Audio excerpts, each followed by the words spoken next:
All right, get out your Bibles and let's look at Jonah. What did you think about this book, first of all? Just the book of Jonah. What do you think? Like it? Yes? No? Why? Why not? Who wants to help me? Brian. It didn't fill me with the best feelings about the prophet in general. Yeah. So you don't really have some good feelings about the prophet? I had a prof in seminary when I was doing my PhD studies, and he came to our church and he decided he wanted to preach on Jonah, and his ultimate point was Jonah was not even an Abrahamic believer. I was going, whoa, I'd never heard this message before. And he was passionate about it. This was not just a little item on the side for him. I mean, he was passionate about it. And I don't even know if I heard what he said from the book because I was so blown away. I'd never heard anything like that before. I mean, I've had some struggles with appreciating Jonah from reading the book, but I didn't know if I would go that far. I wish I would have listened really well. I just couldn't get over that initial statement. So not very positive feelings about Jonah. However, if we climb into the message of the book and we really understand, and we've been in situations like this, I think we might feel some identity with him, correct? I mean, if we really truly understand this, I think I told you once before that I've worked with this producer in Hollywood doing various projects, and one of the ones he wanted to do was a real-life movie of Jonah because he wanted to get it out of the cartoon-ish, you know, Jonah in the whale, and he strikes a match and looks around, and things are floating, cargo's floating in the fish's belly, and he's moping around, and he wanted to get it out of that and get it into truly the message, which he thinks is really a pertinent message for today. There's a lot of atrocities that take place around the world today, and people are up against that all the time. And so when you are a believer and you're being persecuted in your country, or increasingly even in our country where persecution is taking place, or if you were even in high school just bullied by someone, you know what it's like to really feel that someone deserves whatever justice would be in that point. And that's what's going on in this book. I mean, Jonah's ultimate feeling is Assyria deserves justice. And that's what he wants to see happen. And the extension of grace is what he struggles with. And so I would imagine that in our lives we've at least experienced that or bumped up against it, whatever it might be. And so in some ways there can be some identity. But just in a casual reading, it's like, wow, Jonah, come on, get your act together. Can't you do better than that? But when we dig a little deeper, we begin to realize, well, maybe we're a little bit more like Jonah than we actually think. So the focus of this movie project was to get this into the realm of adulthood so that we actually understood the powerful message of this book. So I hope you got that. Other thoughts? What do you think about the book? Like it? Why or why not? Might you have something that you liked about it, or possibly? What do you think? You like some things about it? Why? Yes? I liked it because Jonah didn't do what God wanted. Like, he didn't follow the plan that God, or the direction God was leading him, but God still got his plan to come through. So it's kind of encouraging so that even when we reject what God wants us to do, God still gets us on the right track. Yeah, God is going to accomplish what he wants to accomplish, right? And Jonah was fortunate that God continued to go after him. What would be the worst possible situation is for him to run from God and God to let him stay there. But we see a lot of examples in the Bible where God continues to pursue.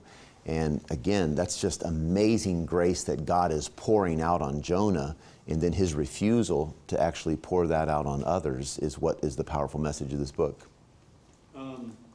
I wonder exactly what genre it is. It's certainly not Second Chronicles. It looks a lot more like Genesis, which means the point of it is not to be super historically accurate.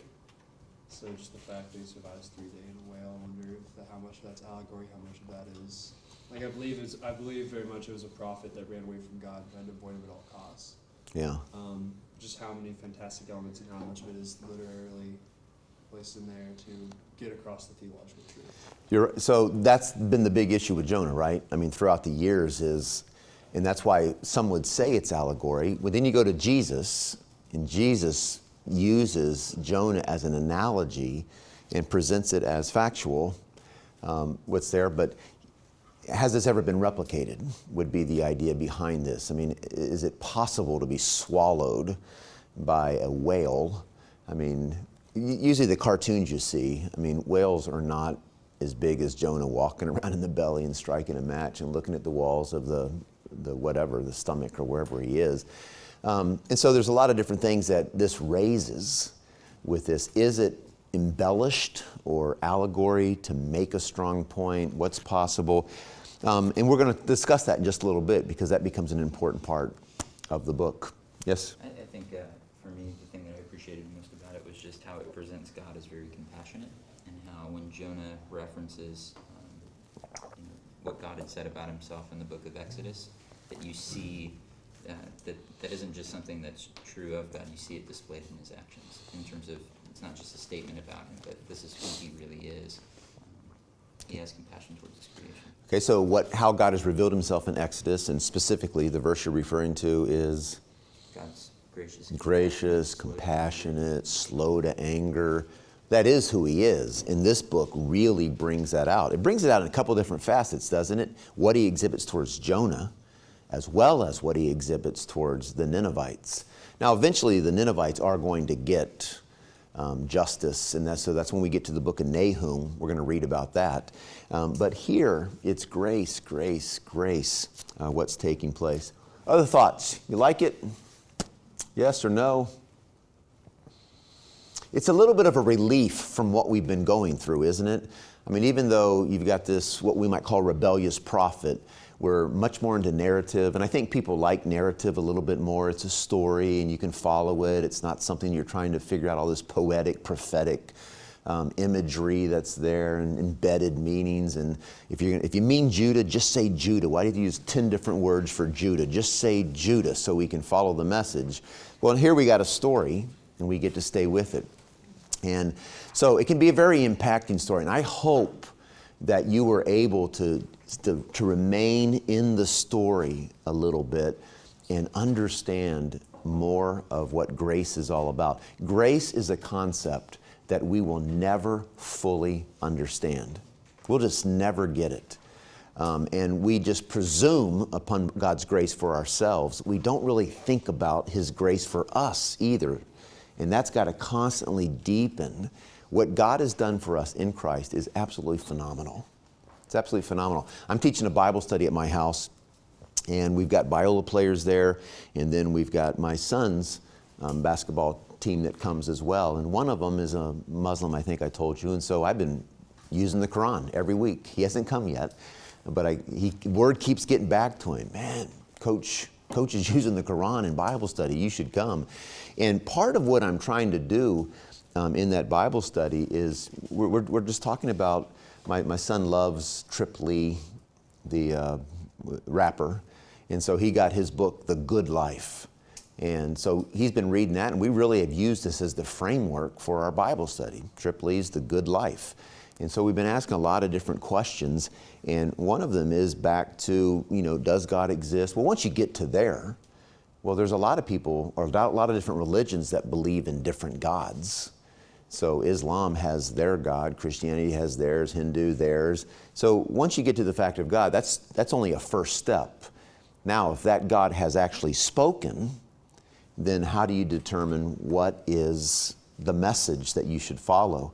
And the reason I've been using the Book of Mormon, been using the Quran, and because I've been trying to study both of those, and then using the Bible. And one of the reason I love doing that is because once we start boiling the message down, the distinction of Christianity is going to be grace. You will not find that anywhere else in the other religions. All the other religions, there's something that you have to do to earn favor with God. And as soon as you start realizing that this God that's out there, you could actually earn his favor, that God is getting smaller and smaller and smaller as far as I'm concerned. He's losing majesty step by step, but there's somehow something I can do, and he can go, oh, good. I prefer a God who is so other than anything in this world, that there's no way you could ever be in relationship with him apart from grace. And so grace is a phenomenal concept, and Jonah doesn't want that for Nineveh. He wants it for himself, but he doesn't want it for Nineveh. And for us to understand grace is not just to receive it, but to want it for everybody. And I had to wrestle with this past week. There's this guy that's been in my daughter's life, and I just want him to go away. And he's finally gone, but he just won't let go. I mean, she's in a relationship with another guy right now, but this guy just keeps on hounding her. And I was really feeling anger toward him. Just vindictive, like fire and brimstone come down and consume you. And then my heart began to break for him, and I realized, no, he needs God's grace too. And then I began to pray for him this past week. We've had a relationship in the past where I tried to disciple him some, and I spent time praying for him. It was this weird relationship about want you out of my daughter's life, but now I'm trying to work with you to help you love Jesus. That's a difficult road to walk down, but I want God's grace for him too. So we can have these kind of feelings, and how do we get to a place to where we realize the preciousness of God's grace and we want it poured out everywhere, even to people who have hurt us. All right, let's open up our Bibles. Jonah, this book. And instead of reading the whole book, we're going to read chapters 3 and 4, because that's where the heart of it is. But you know, in chapter 1, we've got the clear message of what the Lord wants Jonah to do. Jonah runs from the Lord, and you see the Lord doing all these things, like verse 4 of chapter 1, and the Lord hurled a great wind on the sea. The Lord is very active in this. Verse 17, the Lord appointed a great fish to swallow Jonah. Chapter 2, verse 10, then the Lord commanded the fish, and it vomited Jonah up onto dry land. Okay, wow, that's a whole lot for us to really digest. But let's begin in chapter 1, verse 3, and we're going to begin with Elise, and we're going to move this way and come forward, okay? And just read a few verses. We're going to read chapter 3 and 4. Read a few verses, whatever you feel comfortable with the starting point, and then we'll get to the end of chapter 4. Then the word of the Lord came to Jonah the second time, saying, Arise, go to Nineveh, that great city, and call out against it the message that I sent you. So Jonah arose and went to Nineveh, according to the word of the Lord. Now Nineveh was an exceedingly great city, 3 days' journey in length. Jonah began to go into the city, going a day's journey, and he called out, Yet 40 days, and Nineveh shall be overthrown. And the people of Nineveh believed God. They called for a fast and put on sackcloth, from the greatest of them to the least of them. And the word reached the king of Nineveh, and he arose from his throne, removed his robe, covered himself with sackcloth, and sat in ashes. And he issued a proclamation and published through Nineveh, by the decree of the king and his nobles, let neither man nor beast, herd nor flock, taste anything, let them not feed or drink water, but let man and beast be covered with sackcloth, and let them call out mightily to God. Let everyone turn from his evil way, and from the violence that is in his hands. Who knows, God may yet relent, and with compassion turn from this fierce anger, so that we will not perish. When God saw what they did, and how they turned from their evil ways, he relented, and did not bring on them the destruction he had threatened. But Jonah was greatly displeased and became angry. He prayed to the Lord, O Lord, is this not what I said when I was still at home? That is why I was so quick to flee to Tarshish. I knew that you are a gracious and compassionate God, slow to anger and abounding in love, a God who relents from sending calamity. Now, O Lord, take away my life, for it is better for me to die than to live. The Lord asked, Is it right for you to be angry? Jonah left the city and sat down east of it. He made himself a shelter there and sat in its shade to see what would happen to the city. Then the Lord God appointed a plant, and it grew up to provide shade over Jonah's head to ease his discomfort. Jonah was greatly pleased with the plant. When dawn came the next day, God appointed a worm that attacked the plant, and it withered. As the sun was rising, God appointed a scorching east wind. The sun beat down on Jonah's head so that he almost fainted, and he wanted to die. He said, It's better for me to die than to live. And God asked Jonah, Is it right for you to be angry about the plant? Yes, he replied, It is right. I'm angry enough to die. And the Lord said, You pity the plant for which you did not labor, nor did you make it grow, which came into being into night and perished in the night. And should not I pity Nineveh, the great city in which there are more than 120,000 persons who do not know their right hand from their left, and also much cattle. And then it just ends. So what happens? Ultimately, we are left without that. We don't know exactly what happens in this story. And so it ends in a way that makes its point. You get the point at the end, don't you? You don't need to know what happens, because the point is what's going on with Jonah, what's going on inside of him. It's about the prophet. It's not about what's going to transpire after this. But let's get out your worksheets and also look at your notes, page 83. When we get to the main message, what did you find as the main message of the book of Jonah? The main message. Jessica, what did you find as the main message of the book? The Lord is gracious and merciful to all people. Okay, so let's begin there. The Lord is gracious and merciful to all people. All right, who else? AJ, what'd you get? The story of God being gracious and using a disobedient man to save a sinful city from the destruction of a person. Okay, so you've got the idea of gracious in there again, and then you've got using a disobedient man.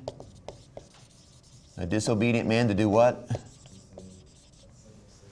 To save a sinful city. So, wow, I mean, that just says a lot there. You look at that and you go, whoa, can God do that? Yeah, he can. I mean, that's the way he works. Jane, how do you want to say the main message of the book of Jonah? I didn't like the first one, except I specifically put it to the people in Nineveh. Okay, so not to all people, but you have to Nineveh at this one. All right, Eric, anyway, you want to say it differently, or would you have? First, I'd say they just put God has love and compassion for all people, not just for his chosen people. Okay. Love and compassion for all people, not just for his chosen people. Okay. So here you see the love and compassion, again, for all people, not just his people. And as soon as we start getting into this concept of love right here, just to let you know, D.A. Carson has he's got two really good books out on, one is called The Difficult Doctrine of Love. And then he's got another one, it's a companion volume, and I can't remember which one it is, but it has the 5 kinds of God's love. In other words, how does God love all people, and how does he love his own people? How is that love different? Because his own people are going to spend eternity with him, and these other people he loves are going to spend eternity in hell, separated from him. How can we call both of those love? What is love? And so The Difficult Doctrine of Love is a really good book, because in this book, God loves Jonah, who does belong to him, unless you study underneath my professor that I studied underneath in seminary. And he also loves Nineveh as well. He loves those sailors in the boat also. All right. Brian, what do you have as the main message? Basically the same thing as the first one. I said God's compassion and mercy. Okay. So, people, and then just kind of give examples of, like, sparing Jonah's life, sparing Nineveh's destruction, stuff like that. okay. So we've got definitely a focus on this. And as Jeff was referencing earlier, in chapter 4, verse 2, is where Jonah announces this. I fled to Tarshish, for I knew that you are a gracious and compassionate God, slow to anger, abounding in loving kindness, and one who relents concerning calamity. So really, what we have right here is we're all referencing chapter 4, verse 2. And so whatever 4, verse 2 says, we can put whatever word we want here to, but we're all saying the Lord is, chapter 4, verse 2, to all people, to Nineveh, even to Jonah, in the way we see this story unfold. Now, was it Jessica that gave me the first one? Yes. Okay, Jessica, let's back up and look at structure. How did you structure this to get to this point? Well, I just had Yes. Chapters 1 and 2, when Jonah flees the Lord, and then the Lord is graceful to him, and then chapters 3 to 4, when Nineveh repents and Jonah is angry at that. Nineveh repents. Okay, I like the way this is unfolding. Jonah flees. God is what? Graceful to him. Graceful. And Nineveh repents, and Jonah is angry. Actually, another way to say this right here, Nineveh repents, is Nineveh receives God's grace. Or we could even say God is gracious to Nineveh. But you can see definitely the different responses that are here. Jonah in his sin, God is gracious. Nineveh, actually, the joy of turning into relationship with God, and Jonah's ticked off by that. All right, so chapters 1 and 2, that is an obvious division of the book. Why? What's a marker that would make that really clear that that's at least one way to divide up the book? Jeff? The narrative relating to the sea is over. So he vomits him up onto dry land. You're done with the sea, the sailor, the fish, all that stuff. So you've got this whole scene, and now there's going to be a shift of scene. So you got the sea and all that. You've got Nineveh. The first calling versus the second calling. Okay, the first calling versus the second calling is what I was actually looking for. I like this one right here too, because you got this whole, it's like stage right, scene 1, stage left, you got scene 2 over here. But in chapter 1, verse 1, the word of the Lord came to Jonah the son of Amittai, saying, and then chapter 3, verse 1, now the word of the Lord came to Jonah the second time, saying. And so you clearly have there in 1:1 and 3:1 a clear marker. But even the scene change, you've got the scene here, which is the water, the whole water scene, and then you've got the scene here, which is Nineveh. We've got the city at this point. So those are clear markers as well. Okay? Anyone have different major divisions in this? Matt, what'd you do? 4. Okay? I go 1:1 to 1:16, and then 1:17 to 2:10, 3:1 to 3:10, and 4:1 to 4:11. 3:1 to 3:10, and then 4:1. 4:11. All right, tell us about this. Why'd you do that? That would be Jonah flees God's command to go to Nineveh, and then it becomes the fish scene, and then after that he actually goes to Nineveh, and then he reacts angrily towards God. Okay, so you could easily Yeah. pull that together into one, and then this right here as well. But you just kept those distinct, and so that's fine. But still, notice you have the same dividing point, right? Anyone have a dividing point in main sections that went across chapter 2, the end of chapter 2 and the beginning of chapter 3? How'd you do that? Yeah, so I just did chapter 1 as Jonah is rebelling against God. Okay. And chapters 2 and 3 is Jonah working with God, like in the sense of giving the message. And then 4 is Jonah disappointed with God. Okay. So talk to us about chapters 2 to 3. You kept those together. You called it Jonah working with. Like in the sense of giving the message of judgment to Nineveh and Nineveh's repentance. Okay. And so chapter 2, you would see as God does something inside of Jonah that turns his heart back toward him. Yeah, just in the sense of the fish, and that is like the way of bringing Jonah back to the place where he could call him. Yeah. Getting back to Nineveh. And then he cooperates while he's in Nineveh. And then we've got that whole scene at the end too. Okay, anyone else that had division, a major division that went beyond the end of chapter 2 and chapter 3 and brought them together?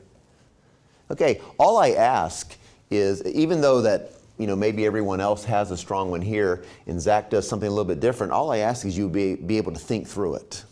Okay, there may be better ways to do it. I think chapter 1 verse 1 and chapter 3 verse 1 provide very clear markers, but there's always other ways to think through the message of what's going on in the book. Now let's look at your notes there on page 83. When we think about the main message, the compassion of the sovereign creator would be another way to say it, because all we're doing I think across the board, is getting at chapter 4, verse 2. That is the commonality of what I think we saw in all of our main messages that we talked about. And so you've got the compassion of the sovereign creator. And I've already tried to emphasize that compassion goes to Jonah as well as to Nineveh, the sailors. God's just dispensing compassion everywhere. And it's being received or rejected, whatever might be the case.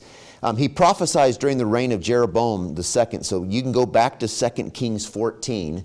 Now remember, whenever we are reading a prophetic book, and we can get that background to it, it's very important. So you can understand the context of Jonah's world by going back to 2 Kings 14. It just gives you the big overview picture of what was taking place in that time period when he was prophesying. It doesn't give too much of a 3D effect, because the main thing that you need to know about this book that's behind the scenes is this Assyrian relationship, right? And so that becomes a background issue. For this book, the purposes of understanding this book, it's not so important to know what was going on in Israel during that time. It's really important to know what Assyria was doing to them that would cause Jonah to hate them so much that he would not want them to receive God's grace. Now look at that next section there, Jonah the prophet. Jonah means dove or pigeon. No one ever does anything with it. They just point that out. I guess he came out of the womb and they said dove, pigeon. Authorship by Jonah has been debated because the book is written in third person and it is about Jonah rather than by him. So the only mention of his name outside the book is, as we've said, in 2 Kings 14, and the verse there is verse 25. The interesting point of this verse is that it presents Jonah in a positive manner, unlike the book of Jonah. So, I mean, that verse is not this glowing report of Jonah was the best prophet who ever walked the face of the earth. But it does mention his name in the context of good coming from his ministry in the nation at that time. So, when was the book written and who wrote it? There's very little understanding. Some would say disciples of Jonah.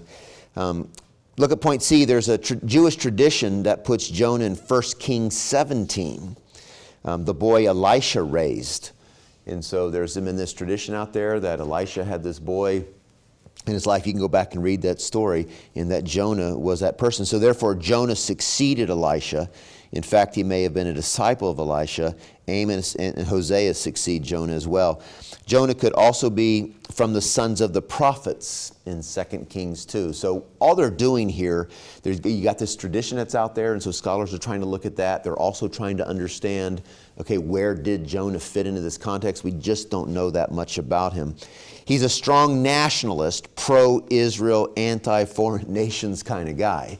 I mean, he wants Israel to prosper. He wants Assyria to go down. Don't mess with God's people. And we've already learned from Obadiah that is not a good idea, to mess with God's people.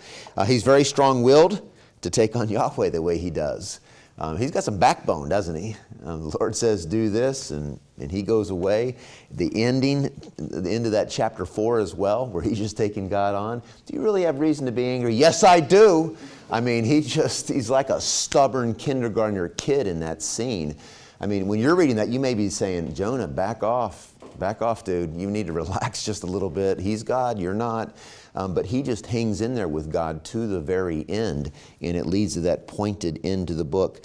Now, look at the introductory comments there. Jonah presents a paradox. He thinks he knows God, okay? Chapter 4, verse 2, right? He says, I know, or I knew that you are a gracious and compassionate God. I know this about you. And this is the paradox. He thinks he knows God and that he can disobey him and run away from him, when in fact he does not know God. Okay? And that's the paradox we really need to grasp. And he cannot disobey. So that paradox right there, especially he thinks he knows God but he doesn't, that's really important for us to think through that in our own life. I mean, what do we really know and truly believe about who God is? Okay, Jonah says he knows who God is, he can't even begin to grasp what it means that God is gracious and compassionate. That is a very deep theological point. And so we can call it a paradox, or we can say Jonah, just like us, is in the process of growing in what it means to understand all of this. You know, we can get to a point where we think we understand grace, and then that expands for us, right? And then we think we understand it, and it expands for us. In fact, many people who are saved in childhood go through this time in adolescence where they think they need to get saved again. And why is that? Well, thinking processes are changing. Their understanding of grace, therefore, gets deeper. When you begin to be able to think beyond yourself and you aren't just a concrete thinker, you're abstract thinker, all of a sudden a whole new world opens up. Your understanding of grace deepens. And, you know, so he's growing, we're growing. Now, when we think about the significant feature of the book, this is it, what goes at the bottom of the page. Let me put down a little screen here so we can see.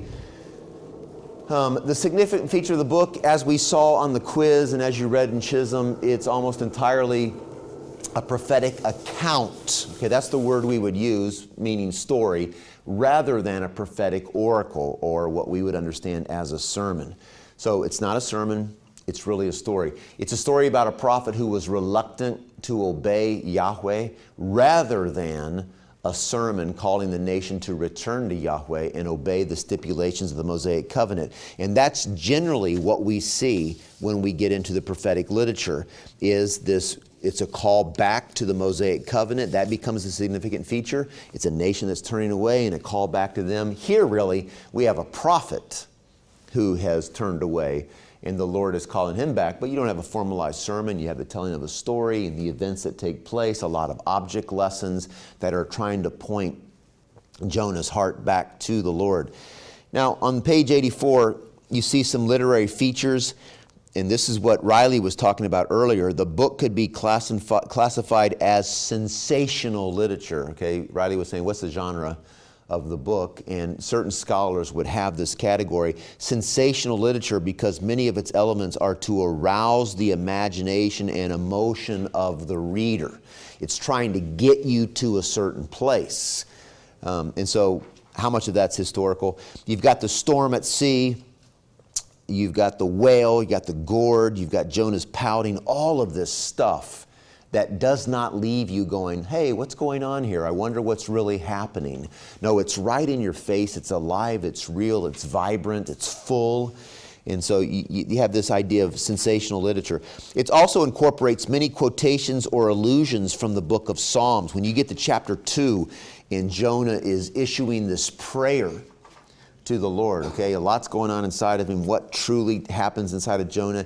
It doesn't seem like his heart is that changed when he comes out. But maybe some progress is being made. But obviously Jonah understands Scripture. He's alluding back to the Psalms during this time. We also have number 3 there. Outside of 2:2-9, it's straightforward narrative, lacking detail so as not to detract from the main point of the story. When you think about how much takes place in this story and how few words we have to actually describe it, the author is staying on point. There's a lot of things you don't know about what's going on, but he's given you everything you do need to know to really grasp the story. Now, when you get to the Nineveh of Jonah's day, look at chapter 3, verse 3. It says there, so Jonah arose and went to Nineveh according to the word of the Lord. Now Nineveh was an exceeding great city, a 3 days walk. Now when we think about a 3 days walk, what came to your mind as you read through these verses? Because it goes on and it even says, then Jonah began to go through the city 1 day's walk. How'd you understand this 3 days walk?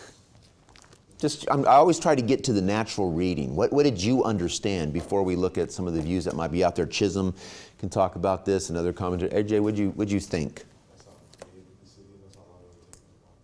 Okay, so you just saw it was a really big city, and if you wanted to get from one end to the other, it's going to be a 3 days walk to get you there. Okay, then you got to think about, well, how far is a 3 days walk, etc. How about anyone else? Did you agree with that? Is that what you thought, or did you think anything else? Anyone think anything besides that? Okay, I think generally when you sit down and you're just reading through it, it feels like it can be that way. Now, there are some things that have been talked to as far as views on this thing. The first one is, and I think oftentimes that can be the simple, natural reading, the diameter or the diameter of the, probably should say, or the circumference of the city. But in other words, it was a large city. So either to walk through it or to walk around it would be the idea, the point of one view. But there's another interesting viewpoint that's out there, and when you look at backgrounds, this is an Oriental expression that would be true of all cities, regardless of the size. In other words, it would just be the proximity to you. The first day would be the day of arrival. The second day would be a day of business, visiting, or rest. And then the third day would be the day of departure.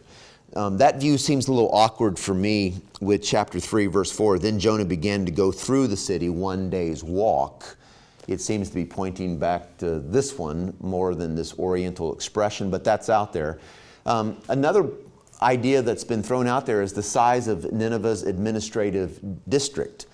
And so, oftentimes when I ask people where they're from, they'll say the Bay Area.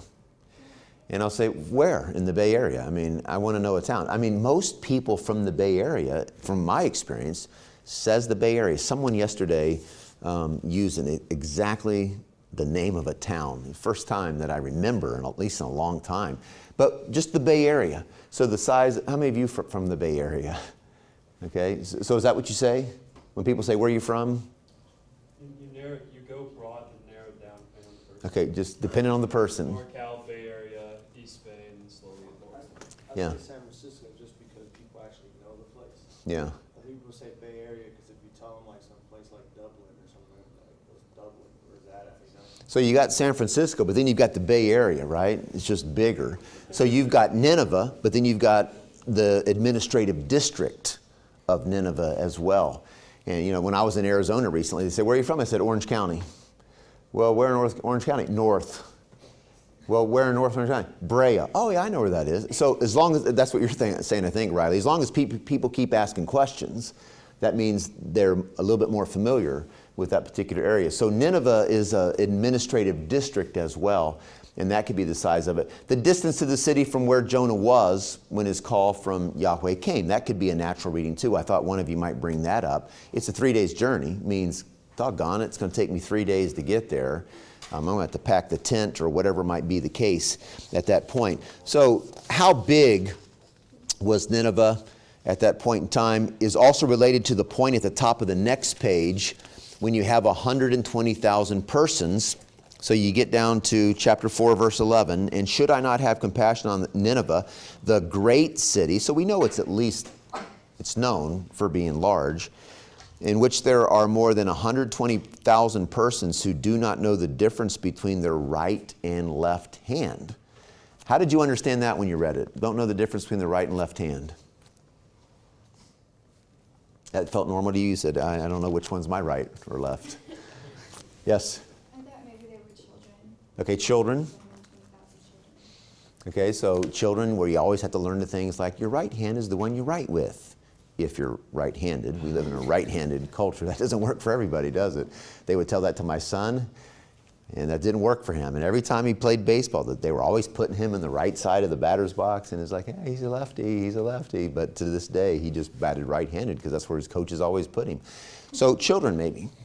Someone else had a hand? Did you have a hand up? Who else? Yes. I think, to me, it spoke of God seeing them as children, so it was kind of a fatherly compassion, saying like, look, they don't even know. Yeah. So you could have that perspective as well, where God is looking at and saying, they just don't get it. Seriously, you aren't going to have compassion on them when they just don't get it? So there could be a lot of different ways to understand that, but when it says 120,000 persons who do not, the views are children. So 600,000, total population. Because if you throw in another child, mom and dad, so they're just trying to say, let's look at it. If that's the children, then how do we throw a family in here? adults, all the people that would be a part of this city, or those who are religiously irresponsible, so 120,000 total, and that's what Esther was getting at, is this idea that, I mean, come on, they just don't get it. So they're religiously irresponsible, or a stylistic phrase to say there were a lot of people. That seems to be a weird number to throw out to say there was a lot. I mean, we have things that we would say, man, there was at least 1 million people there. And we're saying there was a lot of people. Man, there was at least 120,000. That seems a little weird for it to be a stylistic, but you know, you have different cultures who use different words. So how large was Nineveh? How big of a deal is this? You've got the whole thing with Israel being afraid of them too. They're at least large enough, powerful enough that they're opposing this nation over here. Then we also think about the genre of the book. When you think about the genre, what kind of book was it? There's a few different views that we want to look at, okay? And so let's just take a look at these. Number one, it's allegorical. And when we have allegorical, what that means is that there's a deeper spiritual meaning to it. And so you can see in your notes there that Jonah was not a real person. His name means dove, and therefore he represents Israel and their failure to fulfill their mission. So Jonah is Israel. They haven't committed themselves to do and to carry out what God entered in the covenant relationship with them back at Mount Sinai. The fish would be Babylon, and so the fish is going to come in and swallow up Israel. Babylon's going to come in and take Israel away and spit them up. That would be the return at that point in time. So there's chastisement and punishment for their failure as a nation. Now, allegory does deserve some kind of response, and scholars will give more detailed explanation of this, but there's no analogy is clearly being portrayed. Even though you've got that one idea of an analogy in your book, there's no analogy clearly being portrayed. In Scripture, it seems like anytime something is allegory or parable, it's clearly identified as such, where Jonah is presented as a historical book. As bizarre as it may seem to us, it's presented as a historical book. So the book definitely has didactic tendencies. And so you at least want to say, well, there is a strong spiritual meaning here. It is seeking to teach a story, but that's true of all history in the Bible. History is always theology. It's always driving a point home. So stories that are selected, the way events are put together, historical, but driving at a point. So in Jonah, it would be no surprise there as well that we would be having these theological meanings that would be brought out. Now look at point number 2. Some would say it's parable. In other words, it's used to make a point of application. And so look at A and B in your notes there. There's this protest against narrow-minded nationalism. Yahweh loves all people. So hey, if you're like Jonah and narrow-minded, pro-Israel, get over it. God loves everybody, and that would be the point that this story is trying to make. Or you have the profession of universalism of Yahweh, especially in His love. And so you've got this missionary focus that God's love is to go to all people. And so it's a parable, and it's used to make a point of application. Now, how do we respond to that? Again, when you get to parables, usually a parable has anonymous figures as the central characters. Well, Jesus takes care of this in the New Testament. He refers to Jonah as a person. 2 Kings refers to Jonah as a person. This is not an anonymous figure, anonymous character. And that's the way a parable usually is. Remember Jesus? There was a certain man who went up to a city.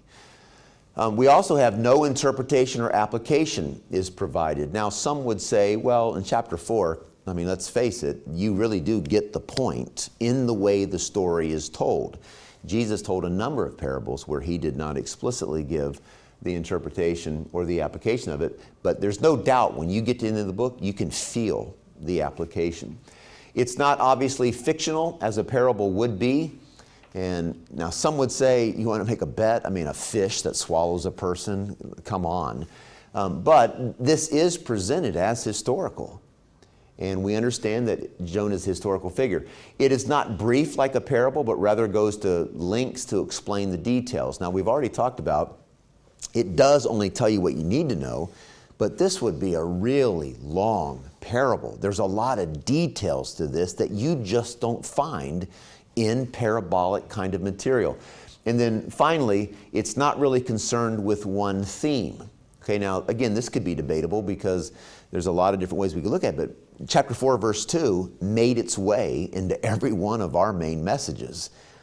I knew that you were gracious and compassionate and slow to anger. There is a driving theme in this book, no doubt. So those would be ways that we could think about it. And then we also have a third, which would be that it's historical. In other words, it's a true account.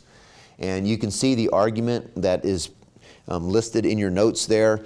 It reads as if historical, and I think that could be debated, but I would bet that most people read this book as historical. I mean, it just reads as a story that happened at some point in time. And now notice point A, though, this was the major view of the book until 1823.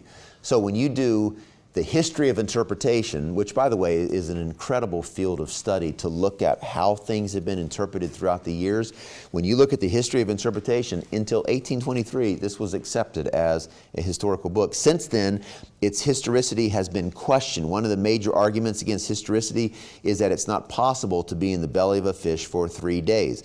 Now, R.K. Harrison, in his Introduction to the Old Testament, which is just an old standard introduction to the Old Testament, he actually deals with this in greater detail if you wanted to go look at some of that. Other articles have popped up along the way. There's been proof of someone who was found alive after being found in the belly of a fish, and so there's lots of things out there that people talk about. Secondly, no rabbis question it. And then this is really interesting. Point C, Philo, who was in the 1st century A.D., loved allegory.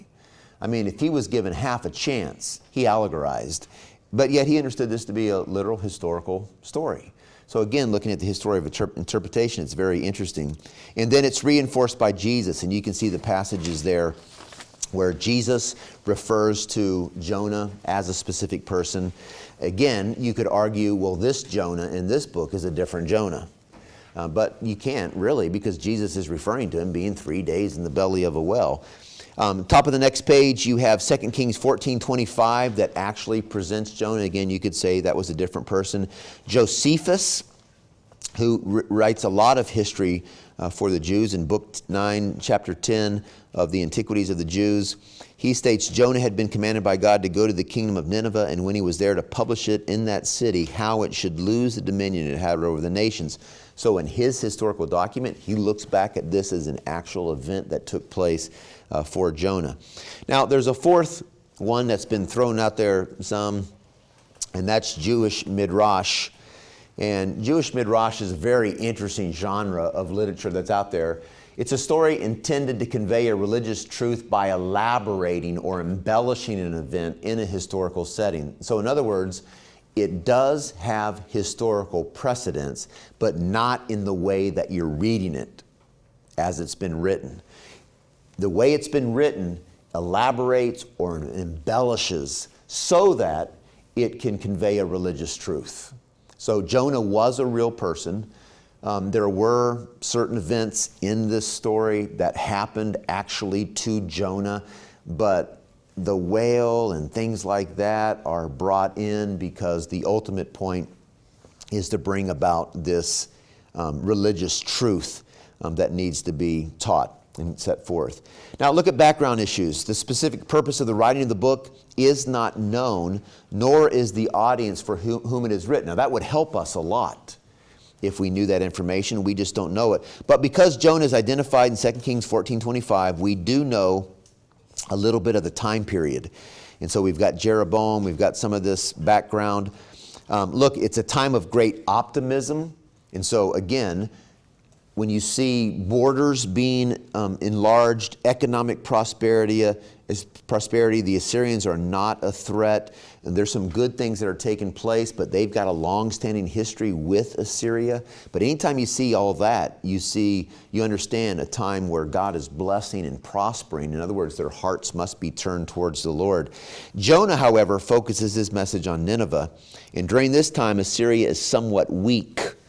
They were engaged with life and death struggles with the mountain tribes of Urartu and its allies to the north, who had been able to push their frontier to within less than 100 miles of Nineveh. So Assyria is in this weakening time period. You got this enemy from the north that's busting down. And that leads to that next sentence. The consciousness of weakness and possible defeat would explain the readiness of Nineveh to accept the prophet's message. They were back on their heels. And they were afraid. They were prime for a message to come from the Lord, a message that would give them some hope. And so when you understand what's going on here, this is an ideal time for the message of the Lord to go into these people. Now, look next. The book is written in third person, and it's about Jonah rather than by him. So the date becomes uncertain. Many believe that it was even written as late as post-exile. And ultimately, when it was written is not an issue with this particular book. I mean, this could have been written at any point in time, because the overall point is a theological point. Again, chapter 4, verse 2, that's what's really trying to be made there. Now look at the structure. We've already talked about some of the structure that you found in the book, but look on page 87. Again, you can see the first call in God's rescue, the second call, and then the focus that's there. So in that first call that we have there, the focus is Jonah's response. Okay, Jonah's response. He runs from God. That's what happens in that first call. The focus is his response. He runs from God. He runs from God. And then we get to God's rescue in chapter 1, verse 17. So this fish comes, swallows Jonah, and then God does all of this. And the focus here, again, is Jonah's response. He's thankful. We find a Jonah that's thankful in this situation. So when you read chapter 2, when you're just reading through the book, you get this feeling, wow, things are going to turn around a little bit. Jonah, his heart is turning towards the Lord. I mean, he's really responding at this point. So the focus is Jonah's thankful response. And then number 3, we have the second call, chapter 3, verse 1. Now the word of the Lord came to Jonah the second time. And in this particular section, the focus is Nineveh's response. And the response here is really the opposite of Jonah. Jonah runs from God. Nineveh turns to the Lord. Okay, and that becomes just an incredible contrast. So the focus is Nineveh's response, and they turn to God. And then again, we have God's rescue. When God saw their deeds, that they turned from their wicked ways, then God relented concerning the calamity. And so they're rescued. And the focus there is Jonah's angry response. Jonah's angry response. So it's Jonah's response again, but this time he's angry. He's angry at what God has done. And so God does this incredible gracious act. Focus is Jonah pouting. I want to die. And it's hard for us to climb into this. I don't know if you've ever have been around someone who truly wanted to end their life. And I don't know exactly where Jonah was with this, but I mean, this is serious. It's really serious. It's not just lightweight stuff where he's just kind of ticked off. I mean, there's a seriousness to what's going on here. And then that leads to the object lesson in chapter 4, 6 through 11. And the focus there is God's right to compassion. God's right to compassion. So that would be one way to look at the book. First call, God's rescue. Second call, God's rescue, object lesson. Now, another one, this is from Professor Bullock, just an incredible Old Testament scholar. And the dichotomy is, when you look at that top blank there where you have the colon, the dichotomy is the Lord's will or Jonah's will. Who's going to win? That's what he calls the dichotomy here. The Lord's will or Jonah's will. And so when you get into that, you see the revelation and the response. That's the way he breaks down the book. And the word of the Lord came, and then the response, Jonah prayed. You got the first word to Jonah, Jonah's thanksgiving. The second word to Jonah, Jonah's lament. And so his response, Jonah's talking to the Lord. One time he's thankful, the other time he's lamenting. And when the word of the Lord comes to him, we have the whole events that unfold out of that word coming to Jonah. But then it all ends with the resolution, which is very similar to what was said previous, and that would be the object lesson. We have the final dialogue between God and Jonah. So that's just connecting to this object lesson, God's right to compassion, ultimately. So that would be another way to look at the book. But obviously, both of these see this, the Lord and then Jonah, the Lord and then Nineveh, and then the Lord and Jonah in this final scene. Now, look at the overall message on page 88 of your notes. The message points to the following two purposes. Okay, these two purposes. To correct Israel's nationalistic outlook, so that is a focus in the book. Israel belonged to the Lord. They saw all the privilege and benefits coming from that, and all the other nations deserved what they would get. And the book is trying to bring a shift to that. No, God's mercy that's been poured out to you, that's available to all people. So it's to show also that theology is to be the basis for one's life. It's not something we just believe and then go live independent of what we believe.